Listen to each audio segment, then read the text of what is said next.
Mari kita melanjutkan kembali untuk minggu ini. Langkah berikutnya yaitu kita identifikasi atau menyatu. Prinsip berikutnya untuk berkemenangan atas daging adalah menyadari kesatuan kita dengan Kristus dan karya salibnya. Kita tidak lagi menyatu dengan kedagingan, kita tidak lagi menaruh kepercayaan kepadanya atau bergantung kepadanya.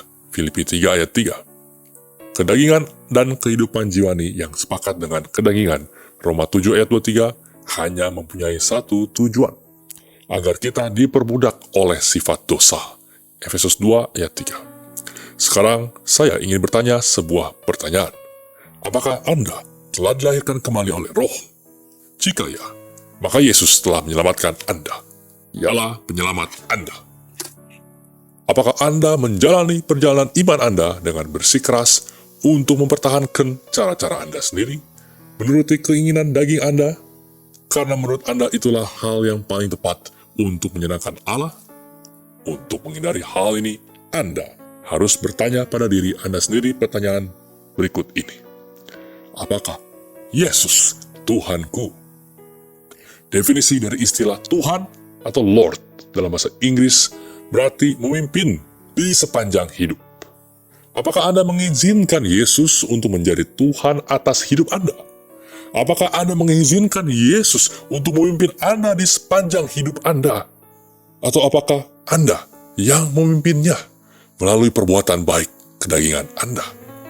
Tanpa Anda menyadarinya, saudara-saudaraku, memang di dalam hidup kita ada saat-saat di mana kita melakukannya. Untuk alasan itulah, maka kita harus secara konstan menguburkan kedagingan dan keinginan-keinginannya di dalam tanah, di mana ia telah dikuburkan di dalam Kristus. Salah satu sifat daging adalah ia tidak suka untuk tetap mati. Ingatlah, Alkitab telah mengatakan bahwa daging itu lemah, dan bahwa di dalam segala situasi atau kesempatan yang diberikan kepadanya, ia akan berjuang melawan roh. Ia secara langsung ataupun tidak langsung berada di sisi iblis. Maka tidaklah heran mengapa iblis masih sering menongolkan kepalanya yang jelek padahal ia telah dikalahkan di salib Kristus. Ya karena iblis tidak percaya bahwa ia telah dikalahkan, dan ia tidak ingin tinggal dalam kematian rohani, serta ia ingin melaksanakan keinginannya saat kecenderungan dosa keturunan dari Adam muncul, maka ia mengambil karakter-karakter dan perilaku bapaknya, yaitu iblis. Dengan alasan itulah, Paulus di dalam Roma 7 berkata, Aku melakukan hal-hal yang tidak seharusnya kulakukan, sedangkan hal-hal yang seharusnya kulakukan tidak kulakukan. Celakalah aku. Ia sedang mengidentifikasi dirinya dengan kedagingan.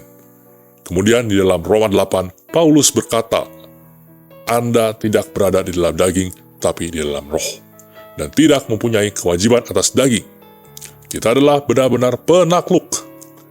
Bagaimanakah cara Paulus berpindah demikian cepat dari Roma pasal 7 ke pasal 8? Jawaban atas pertanyaan itu ialah Paulus menyadari bahwa dirinya telah memberikan perhatian kepada hal-hal yang salah, yaitu ia mengidentifikasi atau menyatukan dirinya dengan kedagingan.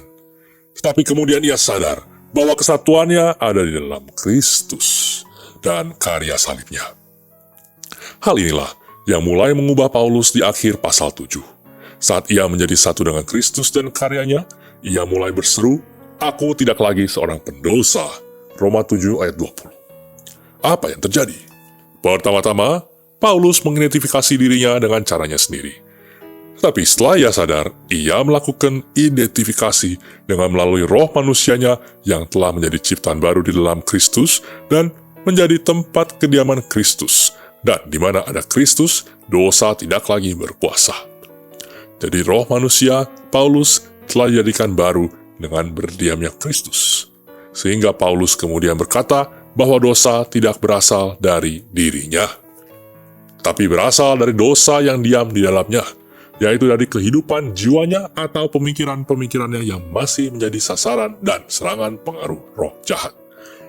Pikiran atau jiwa belumlah sempurna, tetapi sedang dalam proses ditransformasikan dan diperbaharui. Roma 12 ayat 2. Dan proses transformasi jiwa ini akan selesai pada saat kita berpulang ke rumah Bapa. Paulus menyadari kata-kata yang diucapkan Kristus saat di kayu salib berkenaan dengan karya keselamatan. Sudah selesai. Menurut perjanjian baru, berbahasa Yunani artinya adalah telah dibayar lunas. Telah terjadi suatu realisasi, yaitu karya keselamatan untuk memerdekakan roh, jiwa, tubuh, dan kedagingan dari efek dosa dan pekerjaan setan telah selesai di kayu salib dengan telah diselesaikannya karya Kristus. Saat ini, hanya tinggal menyatu dengan Kristus dan mengambil dengan iman di dalam Kristus yang disebut dalam bahasa Inggrisnya appropriation. Di dalam Roma 6 ayat 6, Paulus berkata bahwa manusia lama yang termasuk kedagingan telah disalibkan bersama dengan Kristus. Dengan kata lain, ia berkata, aku telah disalibkan dengan Kristus. Dan ia melanjutkan perkataannya bahwa mereka yang telah masuk ke dalam kematiannya bersama-sama dengannya telah dibebaskan dari dosa. Roma 6 ayat 6. Mari berjalan dalam kuasa Roh Kudus dan mengupas tentang peperangan spiritual.